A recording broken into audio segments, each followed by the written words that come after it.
I'm Severin Suzuki, speaking for ECHO, the Environmental Children's Organization.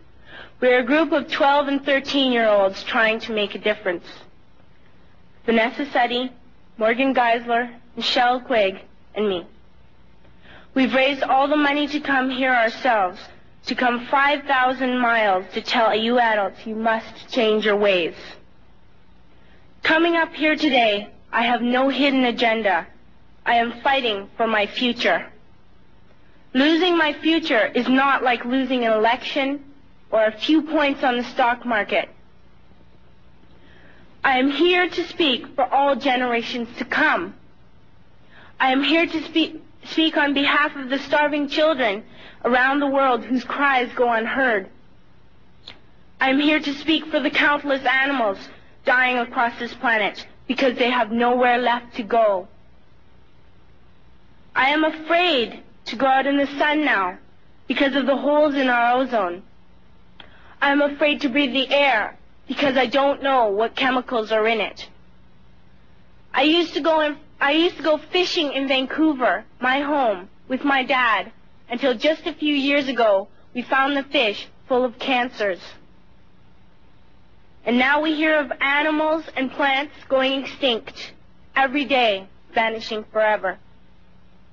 In my life, I have dreamt of seeing the great herds of wild animals, jungles and rainforests full of birds and butterflies. But now I wonder if they will even exist for my children to see. Did you have to worry of these things when you were my age?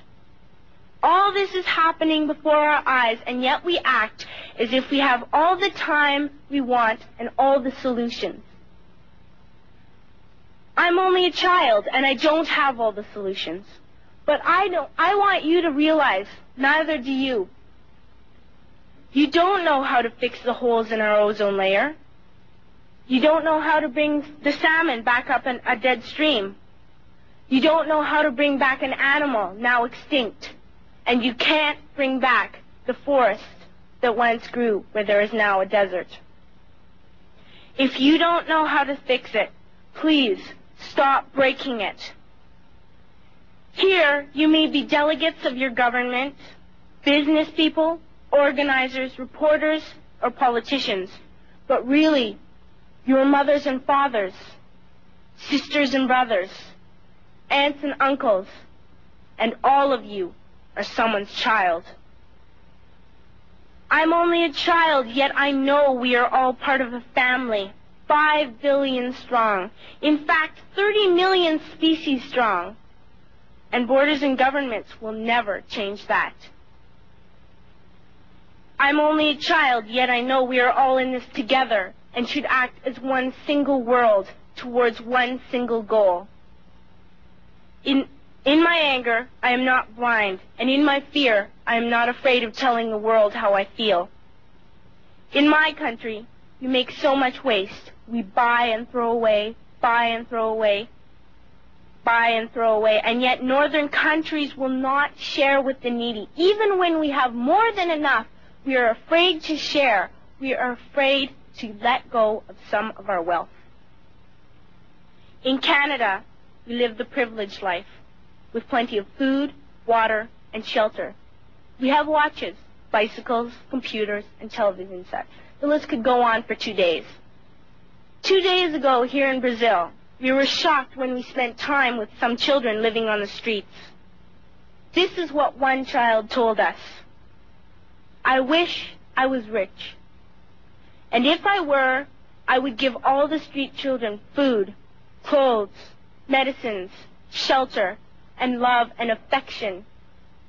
If a child on the streets who has nothing is willing to share, why are we who have everything still so greedy? I can't stop thinking that these are children my own age, that it makes a tremendous difference where you are born. That I could be one of those children living in the favelas of Rio. I could be a child starving in Somalia, or a victim of war in the Middle East, or a beggar in India. I am only a child, yet I know if all the money spent on war was spent on finding environmental answers, ending poverty, and finding treaties, what a wonderful place this earth would be. At school, even in kindergarten, you teach us how to behave in the world. You teach us not to fight with others, to work things out, to respect others, to clean up our mess, not to hurt other creatures, to share, not be greedy.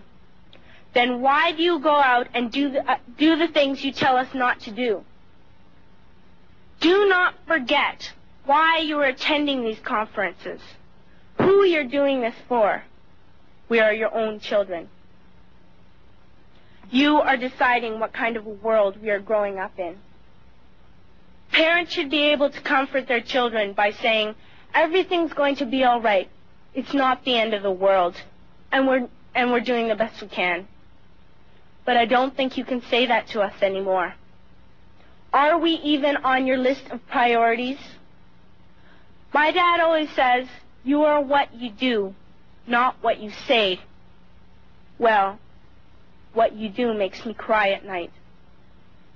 You grown-ups say you love us, but I challenge you, please, make your actions reflect your words. Thank you.